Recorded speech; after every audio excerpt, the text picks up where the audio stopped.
In a small forgotten village long before our time, there lived a young couple whose love was the pride of the entire community. They were newly married, still glowing with the warmth of their vows, still walking hand in hand as though the world had been created only for them. But fate is cruel.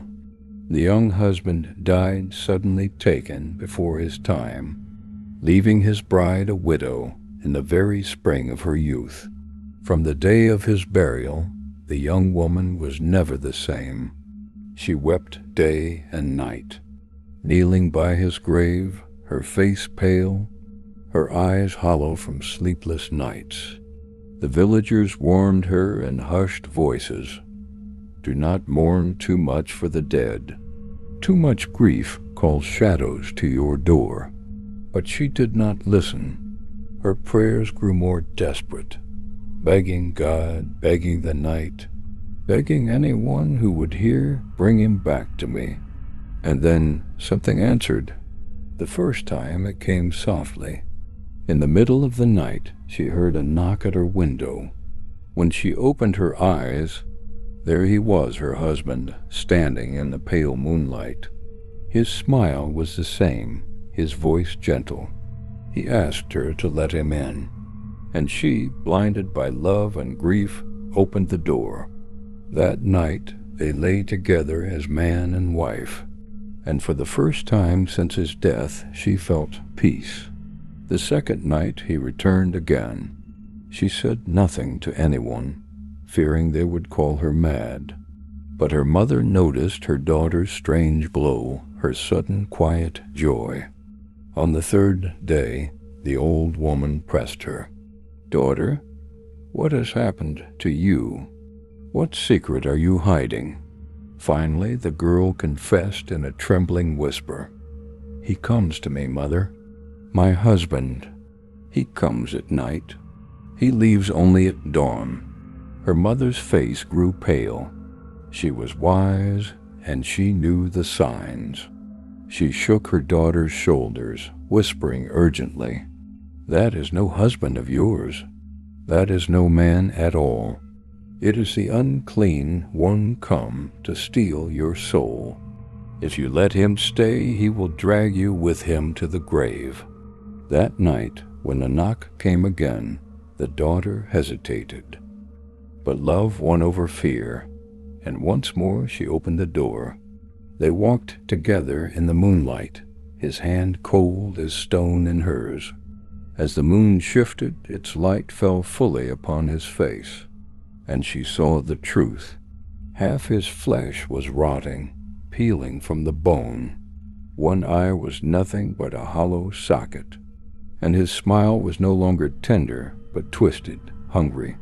She recoiled in horror, but he tightened his grip.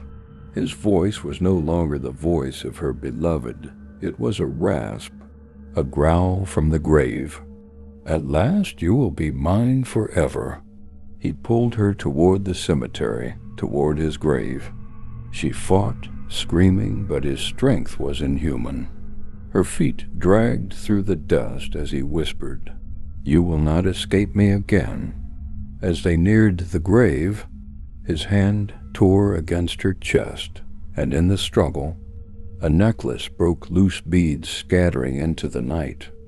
It was the necklace her godmother had given her long ago, blessed at her christening, holy protection hidden in simple beads.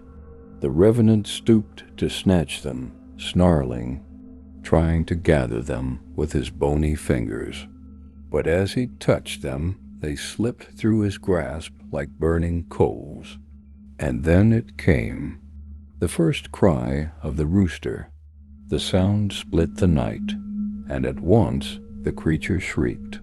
His form wavered, crumbling, as he hissed through rotten teeth. You were saved by the dawn. Had the cock not crowed, you would already be mine.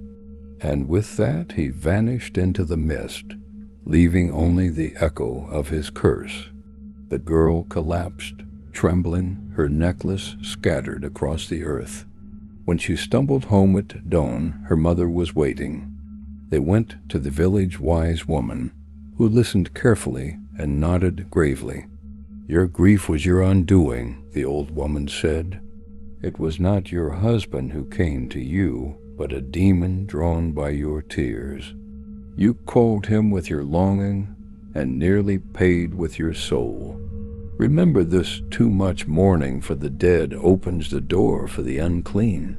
The widow lived on, but she never again wept at her husband's grave.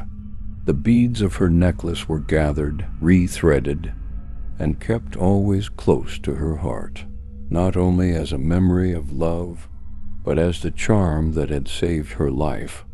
And from that day forward, she learned the bitter truth: love can bind the living to the dead, but sometimes it binds too tightly.